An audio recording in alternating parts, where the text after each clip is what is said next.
And आज आज मैं बहुत खुश हूँ कि मैंने मेरा बर्थडे था 2 दिन पहले। तो मेरा मेरा बर्थडे था, लेकिन मेरा केक था इतने छोटा। मेरा मेरा वाइफ वाइफ का कंट्रीब्यूशन मेरा हेल्थ के लिए। और फिर मेरा लंच था सेलरी स्टिक्स, मुझे पता नहीं हिंदी में क्या बोलते हैं, ब्रोकली, और फिर कैरेट स्टिक्स। उसके साथ क्या था, और कोई फ्रूट्स थे। तो यही था मेरा लंच, मेरा स्पेशल लंच। ताकि लेकिन इसी तरह मेरा लंच है। तो मुझे लगा कि इसके बारे में मैं जरा रिसर्च करूं। तो इंटरेस्टिंगली इस साल ही अगस्त में लग रहा है, अगस्त या सितंबर में ब्रिटिश मेडिकल जर्नल ने दिखाया था कि कार्बोहाइड्रेट का क्वालिटी और लॉन्ग टर्म वेट गेन के बारे में एक स्टडी। ये स्टडी 25 साल 25 साल उन्होंने फॉलो अप किया। Think about it, 24 years. और पार्टिसिपेंट्स कितने थे? 1,26,000। सोच लो, 1,26,000 पार्टिसिपेंट्स को उनका डाइट देख लिया। और उन्होंने हर 4 साल पूछा, 25 साल में हर साल पूछा इनके वेट के क्या इफेक्ट है कार्बोहाइड्रेट या फाइबर के खाने से। तो उन्होंने ये फाइंड किया कि अगर हम कार्बोहाइड्रेट्स नॉन स्टार्ची वेजिटेबल से 100 ग्राम हर दिन लेते हैं तो 3 किलो वजन लेस होते हैं 4 साल में। अगर हम फाइबर 10 ग्राम हर दिन लेते हैं तो 4 साल में हमारे वजन ऑलमोस्ट 1 केजी तक कम होते हैं।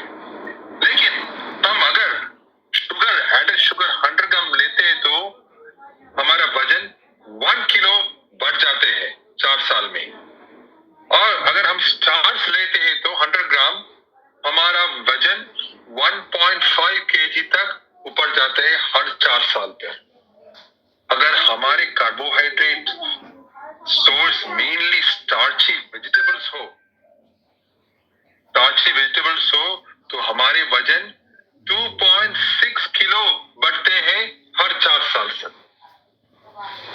सोच लो। तो यही है इस स्टडी का एक वेरी इंटरेस्टिंग फाइंडिंग। तो मुझे पता है कि मुझे राइस बहुत पसंद है, मुझे वीट पसंद है, लेकिन हमारे खाने का हम खा रहे हैं हमारे प्लेट में। मैं जब भी इंडिया जाते हैं हमारे प्लेट में राइस भर के मिलते हैं। रोटी, व्हाइट रोटी, और जो जो रिफाइंड फ्लावर्स है उसमें से हमारे कार्बोहाइड्रेट्स मिलते हैं। तो हाई ग्लाइसेमिक तो ये सब हाई ग्लाइसेमिक इंडेक्स है। तो क्या होता है, कि हमारे फ्रूट्स है, कई फ्रूट्स है जो हाई ग्लाइसेमिक इंडेक्स, नान, बिरयानी, पिलाफ और पूरी जैसे डिशेस अक्सर और बड़े हिस्से में खाए जाते हैं, जो हमारे स्टडी के नतीजे को काफी प्रभावित करते हैं। तो ट्रेडिशनल स्नैक्स देखो, ट्रेडिशनल स्नैक्स और स्वीट जैसे कि समोसा से लेकर जलेबी, आलू टिक्की, हलवा और और लस्सी, इस सब में सिंपल शुगर्स और रिफाइंड कार्बोहाइड्रेट्स काफी होते हैं। तो ये सब थोड़े अमाउंट हम खाकर हमारे वजन हर साल बढ़ते जा रहे हैं। लेकिन इसके मतलब है कि इंडियन डाइट में अच्छी तरह के नॉन स्टार्ची वेजिटेबल्स नहीं है, नॉन स्टार्ची फ्रूट्स नहीं है।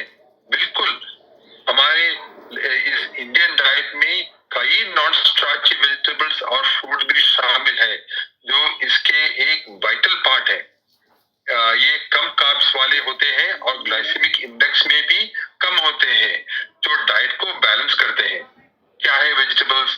पालक देखो, पालक, मेथी, सरसों जैसे लीफी वेजिटेबल्स, गोभी जैसे क्रूसिफरस वेजिटेबल्स, गोभी या आप ब्रोकली भी ले लो।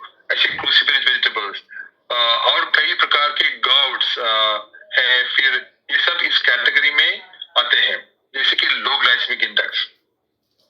इसके अलावा खीरा, बैंगन, कैप्सिकम, भिंडी और कई सारे कम स्टार्ची फ्रूट जैसे कि संतरा, नींबू, पपीता और अमरूद भी न्यूट्रिएंट से भरपूर होते हैं और हमारे ग्लाइसेमिक इम्पैक्ट ग्लाइसेमिक इंडेक्स को बहुत अच्छी तरह से संभालते हैं। तो यही है, तो ये था मेरा आज का सोच कि मेरा डाइट कैसे है। तो मैंने सोचा कि कार्बोहाइड्रेट्स का क्या इम्पैक्ट है, और ये बीएमजी ब्रिटिश मेडिकल जर्नल का आर्टिकल इतना इम्पैक्टफुल था, तो मुझे लगा कि यही था, यही रखेंगे मेरा आज का सोच। तो ठीक है बसनिया, आप स्टेज आपके